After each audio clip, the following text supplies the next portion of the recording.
Hey everybody, it's Ben in Beta and welcome to the official part 1 of my DIY detailing car washing for complete beginners. Basically, this series is about trying to help people who have very little to no experience of washing their vehicle, are thinking about getting into it, but they don't really know where to start. I really just wanted to create a series of how-to videos and helpful videos on helping people get started detailing. I think it's a really fun thing to do and I really enjoy the results at the end. And some people detail because they really love doing it. Some people just want to get really great results. Whatever your reason for watching this video right now, I'm hoping that you're going to get some really good, useful information out of it that will help you in your detailing journey. Now in my part 0, I was doing a wash and talk on my vehicle where I did a hybrid wash. You can watch that if you want. I would encourage you to do it if you just want to see a little bit about detailing your car ahead of time. It was an interesting video. I just try to talk a little bit about where I'm trying to head with this series, that kind of thing. But this video here is really about getting started. What do you need? Need is the important piece here to be able to start detailing your vehicle. And I'm going to try to answer that question because you do not need all of this. The most important thing of getting started detailing is to just get started, get some products, and get out there and wash your vehicle. Obviously, there's lots of tutorials on how to wash your vehicle, the different methods you can do that. Until you start doing it, you're probably not going to learn everything you would need or the things you like or the techniques you like, that kind of thing until you actually get started. So this first video is really about just getting the right products and starting with the basics and going from there. The first thing I think that's really important about detailing is your situation. Do you live in a house that has access to a hose and water? That's great because you have lots of options in that case. Or do you live in an apartment and you've just been going to the car wash because that's easy, convenient, you're not sure how you can wash your vehicle. And I want to make sure that these series are applicable for as many different people as possible. I've gotten lots of feedback from people on, well, I live in an apartment, I can't use a pressure washer. So I want to give you different options depending on your situation. So if you have access to a hose and power and things and you want to go the pressure washer route, you can go that route. But even if you do have access to those things, you might still choose to go the rinseless route. So before you make the decision on which way you want to go here, the next thing I'd ask is, where do you live? What's your climate like? If you live in the South, so places like the Carolinas, Florida, along the Gulf Coast, Texas, California, Arizona, all those types of different places, it makes it easier to go with just a rinseless setup no matter what. And in places like California, where water can be very expensive, you might really want to save water and rinseless can help you with that. The biggest advantage for rinseless in those climates is that you don't have a harsh winter and you're not going to be dealing with things like road salt very often. You're just going to have the regular road grime. So if you live in the South, you have access to a heated garage in the wintertime in the North, you might just go the rinseless route and that's totally fine. And you might be able to get away with honestly very little equipment to be able to wash your vehicle. It's kind of crazy, but you can do that. But on the other hand, if you live in the North, or someplace where you get a lot of road salt, a lot of road grime, and you have access to being able to use water, there are some different setups you can go that route too. But even in that case, you can go very basic and still be able to get your car clean and have great results with it for very little investment. So let's get into a couple of things on no matter what setup you go with, you're gonna need for sure. Now, before I get into all that stuff, I will have links to all of the products that I talk about here today and the products in the future. So if you're trying to find something, I'll make it as easy as possible for you. I'm also gonna tell you, I'm not talking about upgrades today. I'm talking about getting started. Trying not to spend a lot of money to get into being able to detail your car and get great results. So you're not gonna see every chemical known to man. You're not gonna see really expensive equipment here. We're starting kind of from scratch. And I want that to be clear as well. One thing, no matter what, you definitely want some sort of gloves. These are nitrile gloves that I found on Amazon. They're heavy duty. They come in different sizes. Make sure you get the right size for you. It just makes the experience better, but definitely have some gloves. They even come in multiple colors, so kind of cool. But you should be using gloves no matter what. Even on things that use really good chemicals that aren't gonna harm you, you should still be using gloves no matter what. It's good for your skin, and also there are other chemicals that aren't good for your skin, so you should be using those. Plus they help you hang on to things, which is nice too. So get some nitrile gloves. That's the first thing. For pretty much every method that does a good job of cleaning your car and protects your paint and makes sure that you don't scratch or mar it, you're gonna need a bucket. What bucket you choose doesn't matter too much. I've got a couple different ones here. I've got this one here from Adams that I've had for years and years. I like these types of buckets for a couple of reasons, especially for apartment dwellers, but A bucket's essential. Even if you're doing a rinseless wash, you're still gonna be using a bucket. If you're doing just a regular contact wash, you're also gonna be using a bucket. So all of those things are gonna require a bucket no matter what. What size you get and whatever isn't too big of a deal, but generally 4 gallons is probably a pretty good place to start with. And the major reason for that is no matter what bucket you get, also get yourself a grit guard of some type. This is a Dirt Lock grit guard. It works really well, and it happens to fit really well in my HDX bucket. Now this bucket right here comes from Home Depot, so you can go pick these up anytime. This is a 5-gallon bucket. And the one thing I do like about this bucket is it does have your liters and or gallons here, so you can tell how much you're putting in it. And that's often really helpful to get your dilutions right for things, especially like rinseless. So I like this one because it has those numbers on it, but you can get anything you want. Now these Adams ones and the HDX ones, they do come with covers. The ones from Adams are a little bit more expensive and they don't have markings on them, which is unfortunate, but they do have that cover, which is great. And they do come with their own grit guard. And again, I've used these for years and years, and this is one from Grit Guard, works great. The other one I showed you, the Dirt Lock one, that one's from Canada, this one's from the United States, I think, or it's vice versa, I can't remember, but they both work really well. You just need to have a grit guard. What happens is when you are washing and you rinse out your wash media, the dirt will go underneath here and get trapped so that you have cleaner water on top that you're gonna be using for washing your vehicle. So that's why you want one of these grit guards, is to try to trap that dirt to the bottom. I found both of those grit guards to work really well, but you're gonna need bucket no matter what. Now, how many buckets do you need? That's a point of contention among a bunch of different people. I would say you need 2 buckets. And the reason for that is, one, for your wheels and tires, especially if you live in those northern climates or you're off-roading a lot, that kind of stuff, where your tires and wheels are really, really dirty.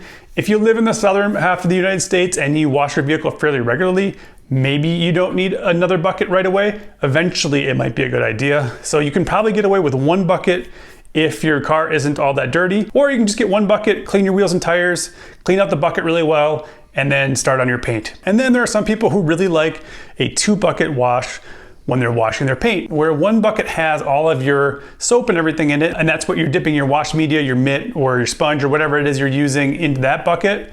And then after you've washed on your vehicle and you flipped it and washed some more, then you dip it in the clean water to try to get all that dirt to settle in the clean bucket. Then you go back and get more soap. I used the 2-bucket method for a really long time because it made a lot of sense to me. In the end, it probably does give you cleaner water in your bucket. But since that time, I've actually learned better techniques for washing my vehicle. And now I only use the 1-bucket method because of how I wash my vehicle. So one more point on that. No matter what you buy for products and chemicals, your technique is actually probably more important, just like anything else. So practicing getting better with that is gonna lead to the best possible results, whether you spend $600 on a pressure washer or $100. If you have good technique, that actually won't matter too much. You're gonna get great results with either one. So the important part here is just try to take the time to learn good technique no matter what you do. So if you wanna go with the 2-bucket method, learn that technique. If you wanna do the 1-bucket method, make sure you learn that good technique. You can look at my videos, and there's lots of other ones that are great. DIY Detail has them, House of Rags, Pan the Organizer, so on and so forth. There's a ton of people who have really good tutorials on how to wash your vehicle with all of those different methods. Now I mentioned these just a second ago, but the other thing you're gonna need is something to wash your vehicle with, which is wash media, it can be called, right? This is the thing you use to wash your vehicle. For me, I have found that when I'm using full soap, not rinseless wash, but regular wash, basically regular soap, that these mitts work the best for me. These types of mitts. And I specifically love these kind quite a bit. I've graduated to these. There's also noodle mitts, all kinds of different things, but I'll put links to some of these types of things in the description as well. We might have a video about like different wash media in the future just to see what else is out there. But something like this is great for washing your vehicle. But I've used this mitt for many years and it was fine too. I haven't yet tried this one, kind of excited, real soft. So for rinseless, I've tried a bunch of different media, and in general, I think sponges are the best. So these types of sponges, again, I'll put links there. These are the ones that kind of have some blocks in them already. These are designed specifically for rinseless. And what these do a really good job of is sucking up the dirt into here. And then when you dunk them, all the dirt is released. So these are great for rinseless. I don't think they work as well in their standard wash. That's just my opinion. And the last thing you need with either one of these setups is going to be some kind of towels. If you're doing like interior stuff or glass, you want to find towels that are specific to that. Generally speaking, the Korean blends are really good. And if you're going to look at something like the Rag Company or from DIY Detail or something from the House of Rags itself, They're all gonna have lots of stuff. There's also other things on the internet that are good, or even at Walmart and whatnot, they have decent microfiber towels, but definitely microfiber is something you want. Glass towels are good for glass because they tend not to leave streaks and they tend not to leave lint and things behind. That would be the only reason to go with a glass towel over something else for glass. The rest of them, there are different uses for them, but generally speaking, for again, just detailing your car, getting just a nice microfiber towel will generally be pretty good. Same thing for drying. You can get Korean blends, those are good. And things like these gauntlet towels from the Rag Company have been pretty good for me.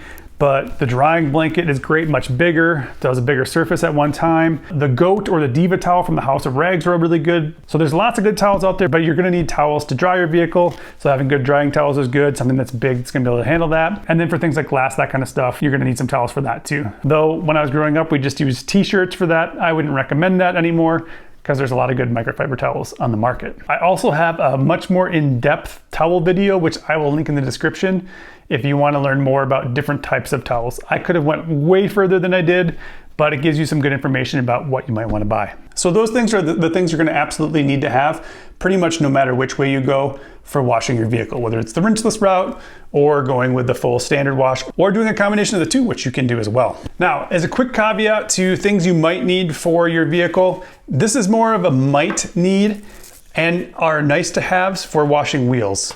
Having a soft leg brush like this is just a nice soft tip brush. These are great for wheel faces. These also work pretty well in most tires. You can get up into wheel wells and things, and they have long-handled ones, short-handled ones, whatever. These are nice because they won't scratch your wheels and they generally can get everything clean. So if you just can get one thing for your tires, something like this is great. This right here is called a barrel brush, and this can be super helpful too.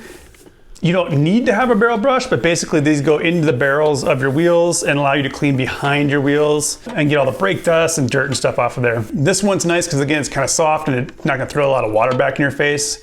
I'll link to this too. Not required, but it is a nice to have. And then this is a hard bristled brush. This can be nice on tires or when you're trying to get a lot of dirt and grit off of like your wheel wells and things like that. Again, not required, but nice to have.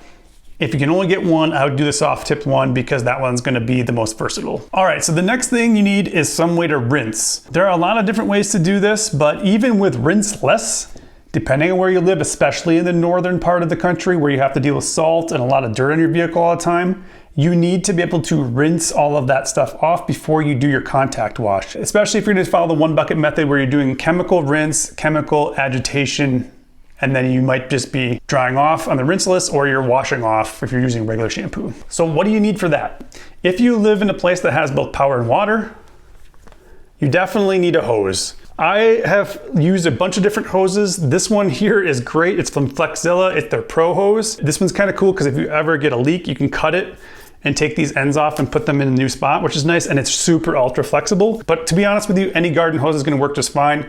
I'll link this one in here and a couple of other ones that might be less expensive too, but you just need a garden hose to be able to deliver water if you're gonna use water from your house. So that's important. After that, for rinsing, I know Cars with Keith has all kinds of recommendations for these. You just need a way to get the water on there. You can even use just the hose in your finger if that's all you can afford. I'll link a couple of these different ones and you can pick the one that makes the most sense for you if you want to go that route. So if you have a place where you can use a pressure washer and you want to, there are lots of different pressure washers on the market, everything from around $100, which is what this one was, all the way up to, thousands. Obviously, if you're just starting out, something like this makes a lot more sense. If you go to Costco or Sam's Club, especially in the springtime, they have good deals on things like Sunjoe. Those are gonna work just fine. Almost all pressure washers are gonna come with sort of the basic accessories. You're gonna have some sort of wand where you connect the water for the high pressure hose to. You're gonna get a high pressure hose. You're gonna get the system itself. You might get a couple of different types of tips. Some of them are gonna come with a foam cannon. Pretty much any pressure washer that comes with a foam cannon, the foam cannon's not gonna be good. It's probably not gonna be adjustable, though I noticed that this one does have some adjustment on it, which is kind of cool. And there's some sort of adjustment here too, so we'll see how this one works. I haven't used it yet. This is gonna be part of my beginning detailing series.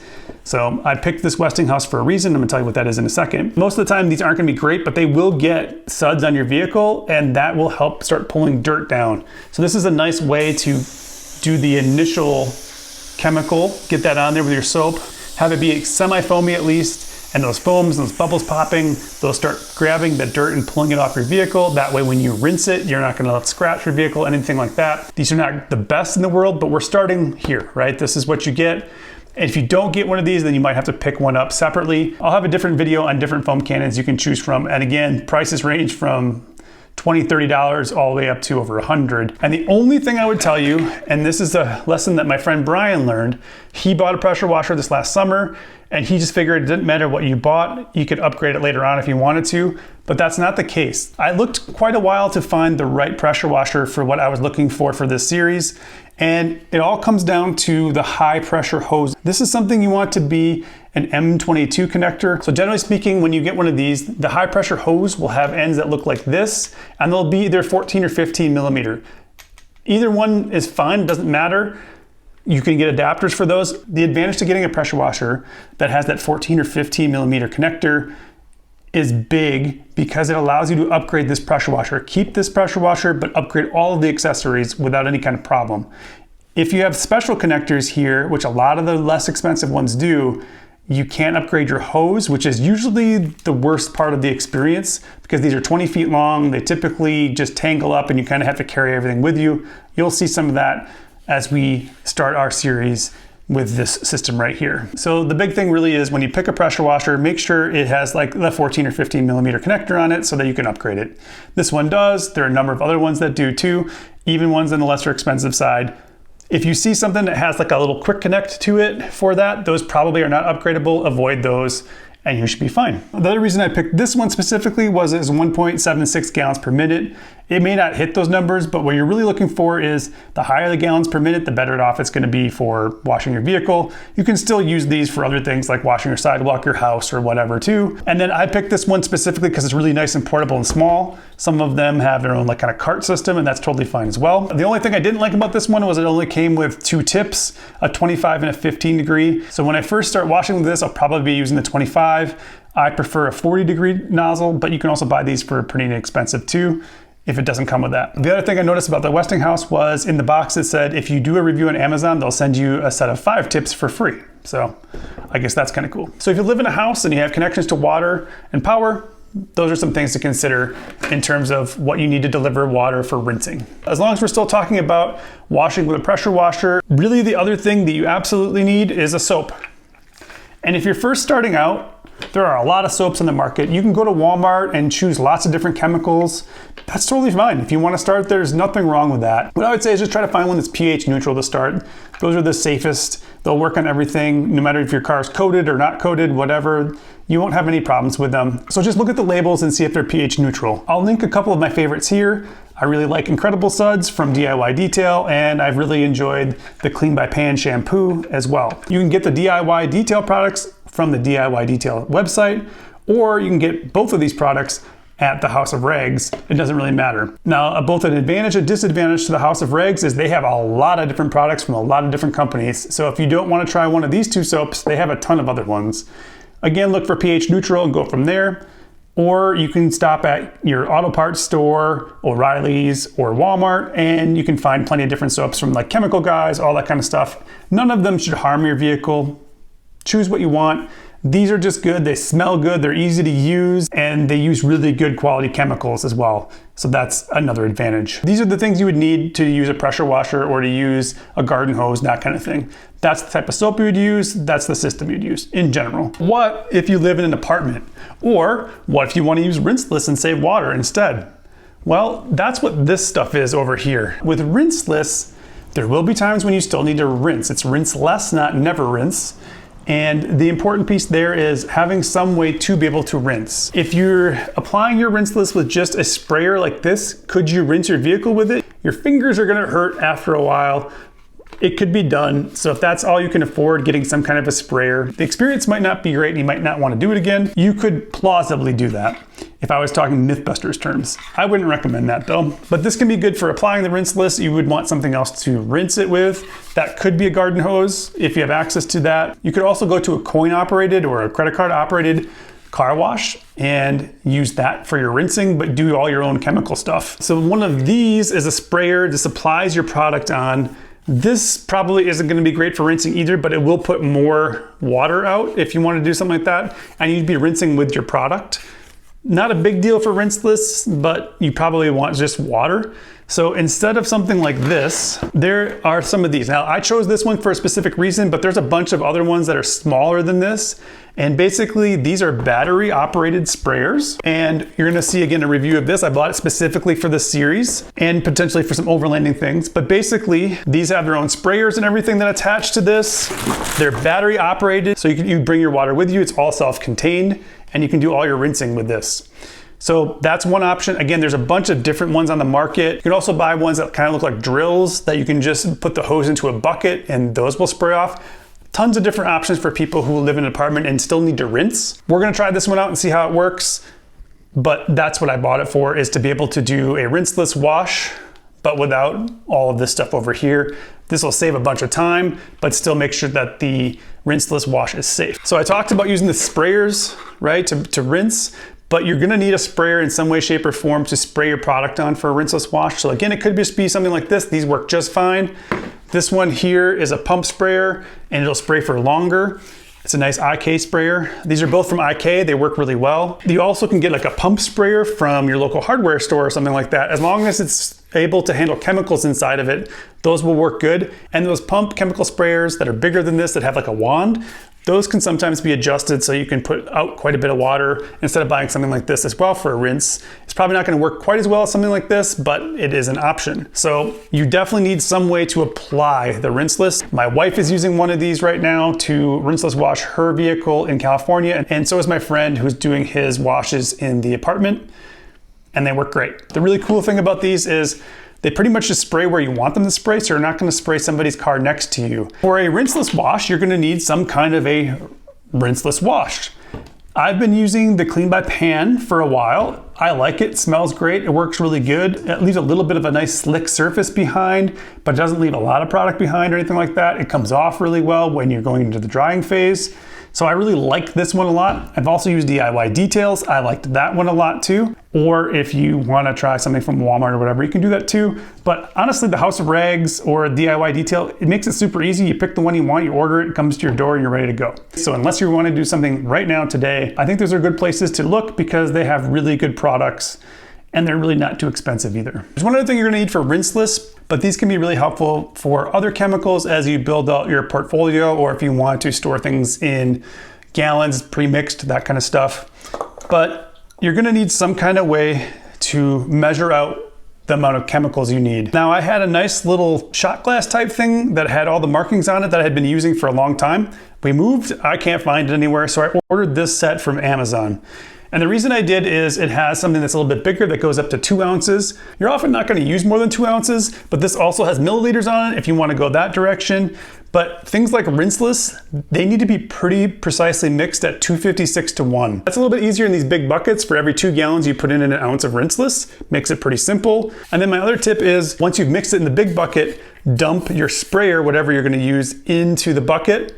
And then you have everything at exactly the right mixture. Then you go ahead and do your rinseless. Then you don't have to measure something into these, which is much more difficult because they're smaller. But these will help you with that. You just figure out the 256:1. Milliliters usually works better for that, but you just figure that out. And then one other thing you saw here is this thing called the Pro Blend that I have. This helps with being able to extract directly from the bottle and get exactly what I need, either in milliliters or in ounces. These are really nice for these bottles and rinseless, but they're a little bit more expensive. They're like around $10. I think this whole set was like $2. So go the cheap way and it'll work just fine. If you're just using like Incredible Suds or a shampoo, you don't have to measure that stuff, but it does help if you want it to be repeatable or if you want to get a specific result like in a foam cannon or something like that. So these can be helpful for that too. So in general, those are the things you would need to be able to get started washing your vehicle for the first time. Pick whatever route you want to go, that's totally fine. But those are the kind of basic, that's what you need for sure. I'm gonna throw a couple bonuses in here just in case. So if you live in a place where you have really dirty wheels and tires, or you haven't cleaned your wheels and tires for a really long time and your wheel wells, something like an all-purpose cleaner like this All Clean is really good. If you use code BENDANDBETA at either the House of Rags or DIY Detail, you will save money on your purchase. So definitely do that and just save yourself money. Why would you not want to do that? If you use my links or my code, Those things do benefit my channel and allow me to buy stuff like this that I don't necessarily need because I have a pressure washer and so on and so forth, but I'm doing it for the series to try to help people get into it. That's really helpful. People use the links. If you found this video even a little bit helpful, please hit that like button. Subscribe to the channel if you haven't. Share this out with anybody who might be interested in detailing or getting into detailing, or somebody you might want to get into detailing, and that's helpful too. Even if you don't buy any of the products, those things are helpful as well. All right, to finish up on additional chemicals, All Clean's great, works really well on the wheels and tires. You might want a glass cleaner as well. I've also found Crystal Clear from DIY Detail works really, really good. But up until the time I started using this, I've always used this Invisible Glass by Stoner, which you can find in almost any place. And that has worked really good. I prefer this form over the spray. This sort of clinging foam just seems to work a little bit better. Rarely ever get any streaks with this. It works great on both interior and exterior of your glass. And these are tin safe too, just like this one. One from DIY Detail also doesn't leave streaks and works really good. That's the cool part about DIYing. You can try any of these products or something completely different that you find. That's totally all right. Just make sure you think about the future. If you're buying something like a pressure washer, like, can I use this with other things in the future? Can I upgrade my experience? Because you might find that you want to do that. And we will talk about upgrades to these, not only to the pressure washer themselves, but also the accessories. Let me know in the comments what I forgot. I'm sure I forgot something that's really important to washing your vehicle, but let me know what I forgot. Let me know what questions you have, and let me know what videos you want to see on this channel with these products or others. I will definitely have how to wash your vehicle with the 1 bucket method and the 2 bucket method using this pressure washer. I will also have how to upgrade a pressure washer with different accessories. We'll be doing that too. I will also be doing rinseless washes using this. But if there's something else you want me to try, or something else you've seen or heard about and you want to know more about, let me know so I can make some videos about it, or I can answer your questions in the comments as well. That was a long one, but I hope it was helpful for people who are just getting into detailing and are not sure where to start. So thank you so much for watching. Remember, live your life in beta, and we'll see you next time.